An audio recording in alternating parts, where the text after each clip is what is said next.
So Tim Tebow, when I was at Florida, I heard all these stories, right, about Tim. He's a legend, like absolute legend. Like could not go to class, couldn't go. It was a distraction to the university. Like the university deemed him as he cannot go to class because the kids will not.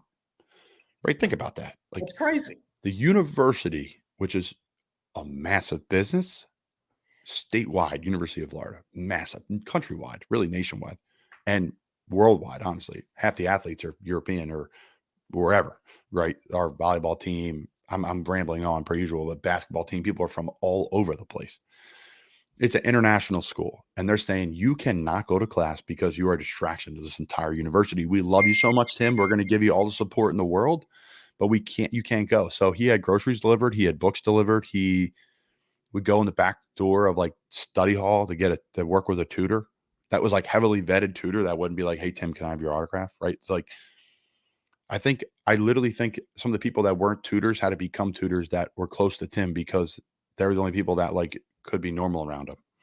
And he had to take a cop car with the lights on to practice.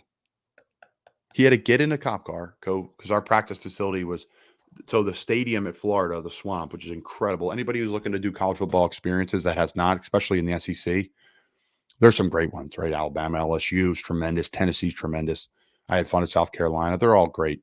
But University of Florida is something, it's really unique. It's a smaller stadium at 93,000 or whatever it is compared to these 100,000. It's still massive, but it's unique. It's unique. Check it out. So Tim, our locker room was underneath the stadium, and our practice facility was underneath. I'm sorry, let me get this straight. It's a huge bird just flew through the window and just distracted the hell out of me. So, long story short, practice facility is underneath the stadium. The locker rooms underneath the stadium. Excuse me. Practice facility is about I don't know, a quarter mile down the road, but you got to walk around the stadium and go up the steps to get there. And people could just, it's a public university. You can just come on campus, right? You can do anything you want. The stadium's open during the day too. So people come in, they run the stadium steps. You can't run on the grass, but you can be in the stadium, hang out. People go there and eat lunch, do schoolwork. It's cool. It's really cool. But the quarter mile walk, Tim couldn't do it. They wouldn't let him get to practice. He'd get mobbed, tackled. It became a health hazard. I mean, think about the teams he was on too. Percy Harvin, Oh, yeah. Riley Cooper, Brandon Spikes, Carlos Dunlap, the Pouncey brothers, Gilbert, Major Wright, all these ridiculous DBs. I forget the names of them all. They're so good, all of them. But we're talking 5-star type pros and college players. So I digress. Yeah, guys are different. You can't just walk around the streets and do normal things and live a normal life. So I get why some guys, it's a stress. It's a mental hurdle for sure. Yeah, I can't even comprehend being Tim Tebow when he was like what 20 to 23. Yeah, and unbelievable. he started as a freshman. Him and Chris Leak. That's an 18-year-old boy. Yeah, I can't even imagine.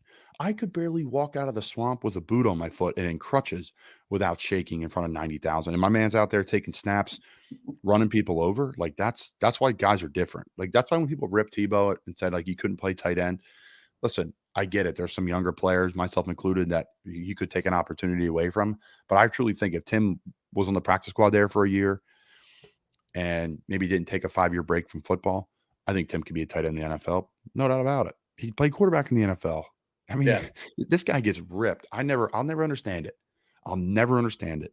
He ended up hitting the ball great for the Mets in the AAA system at one point in time. I think he was hitting high 200s, 300s at one point, a bunch of homers, bunch of power. Like this is the guy who didn't play baseball for like 8 years and just picks up a bat. Now I get it. He has a lot of publicity and all these things going around him, but like the guy gets ripped and it's like, wait, the guy couldn't be a better human being.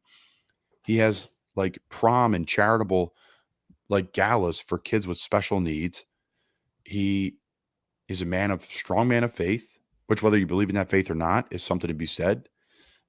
He is a first round pick, won a playoff game in Denver. Demaryius Thomas, we all know that play with Pittsburgh right down the middle of the field. I mean, I just never will get the hate for Tim Tebow because what he keeps doing a job and that someone's paying him to do. It's like, oh Tim, no, your time's up. You need to go back to your house and whatever. I don't know.